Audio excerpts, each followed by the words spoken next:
Next যেটি point সেটি হচ্ছে role of pharmacist in public health, মানে জনস্বাস্থ্যের ক্ষেত্রে ফার্মাসিস্টের কি ভূমিকা থাকছে সেটিকে নিয়ে হচ্ছে role of pharmacist in public health. এক নম্বর হচ্ছে রিভিউ প্রেসক্রিপশনস, এর মানে হচ্ছে প্রেসক্রিপশন পড়তে পারার ক্ষমতা। The students should receive and handle prescriptions in a professional manner and be able to check for their completeness and correctness. যে ফার্মাসিস্টরা হচ্ছে ওই প্রেসক্রিপশনকে হ্যান্ডেল করা in a professional manner and be able to check for their completeness and correctness, যে প্রেসক্রিপশনটা ঠিকঠাক হয়েছে কিনা, পুরোপুরি সম্পূর্ণ আছে কিনা, এই সমস্ত জিনিসগুলো চেক করার ক্ষমতা থাকতে হবে। Also the prescriber should be contacted for any clarification and corrections in the prescriptions with suggestions if any. এছাড়াও যে প্রেসক্রাইবিং ডক্টর থাকছে ওর সাথে কন্ট্যাক্ট করে যদি কোনো রকমের ক্ল্যারিফিকেশন বা কারেকশনসের প্রয়োজন হয়ে থাকে সেই প্রেসক্রিপশনের মধ্যে, সেটি করারও দক্ষতা থাকতে হবে একজন ফার্মাসিস্টের মধ্যে। 2 নম্বর পয়েন্ট হচ্ছে ডিসপেন্স প্রেসক্রিপশন বা non prescription medicines. The student should be able to dispense the various scheduled drugs, medicines as per the implications of the Drug and Cosmetics Act and rules thereunder. Also, the non-prescription medicines, over-the-counter drugs, should be dispensed judicially to the patients as required. সেই ফার্মাসিস্টকে basically হচ্ছে prescription দেখে medicine দেওয়া অথবা over the counter drug, মানে যে সমস্ত drug বা OTC drug যেগুলোতে প্রেসক্রিপশনের প্রয়োজন হয় না সেগুলো দেওয়ারও এরকম একটা দক্ষতা সেই ফার্মাসিস্টদের মধ্যে থাকতে হবে, এবং এই ভূমিকাটাও সেই ফার্মাসিস্টকে পালন করতে হবে ইন পাবলিক হেলথ, জনস্বাস্থ্যের ক্ষেত্রে। 3 নম্বর পয়েন্ট হচ্ছে provide patient counselling and education.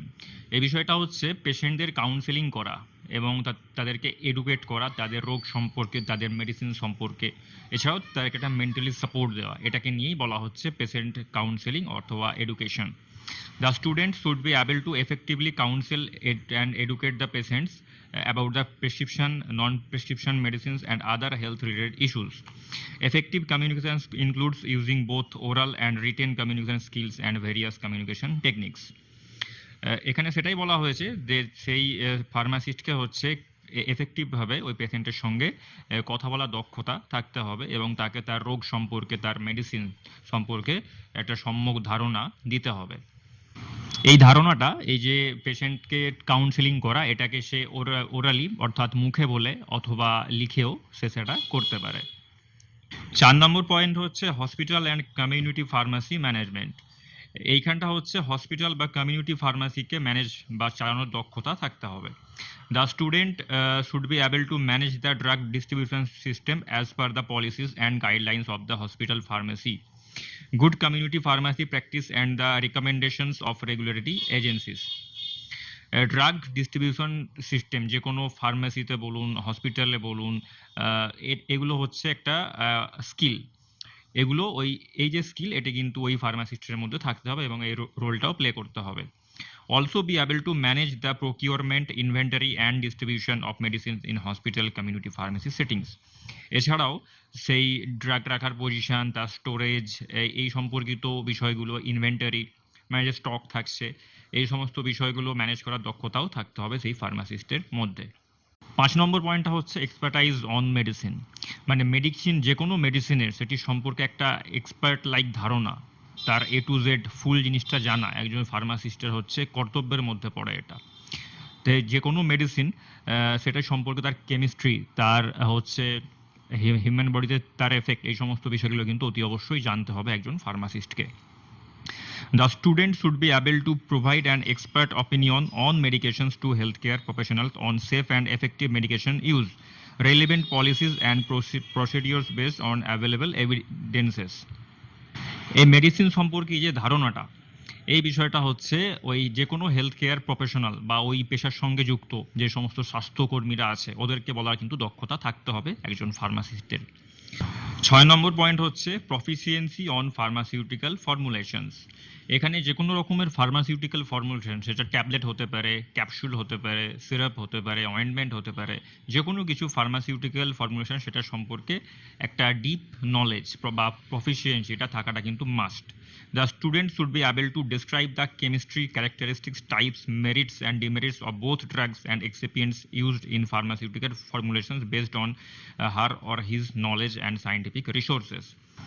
সেই ফার্মাসিস্টকে ওই মেডিসিনের মধ্যে যে সমস্ত ড্রাগস থাকছে সেই সমস্ত ড্রাগের ফুল কেমিস্ট্রিটা, তার মেরিটস, ডিমেরিটস, তার ইন্ডিকেশন, কন্ট্রা ইন্ডিকেশন, এই সমস্ত বিষয়গুলো কিন্তু ভালোভাবে জানতে হবে এবং সেটি বলতেও হবে প্রয়োজন পড়লে। 7 নম্বর পয়েন্ট হচ্ছে entrepreneurship and leadership.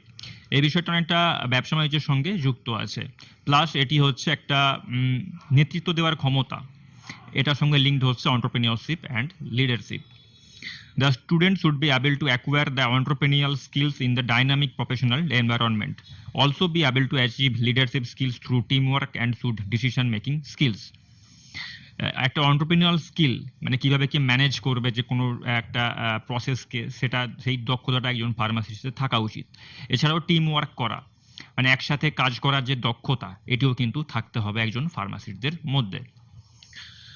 8 number point হচ্ছে deliver primary and preventive health care. প্রাথমিক এবং প্রতিরোধমূলক হেলথ কেয়ার সিস্টেমটাকে ডেলিভার করা মানে প্রোভাইড করা, এই জিনিসটা কিন্তু থাকতে হবে একজন ফার্মাসিস্টদের মধ্যে যে কোনো পরিস্থিতির সময়। The students should be able to contribute to various healthcare programs of the nation, including disease prevention initiatives to improve public health. Also contribute to the promotion of national health policies.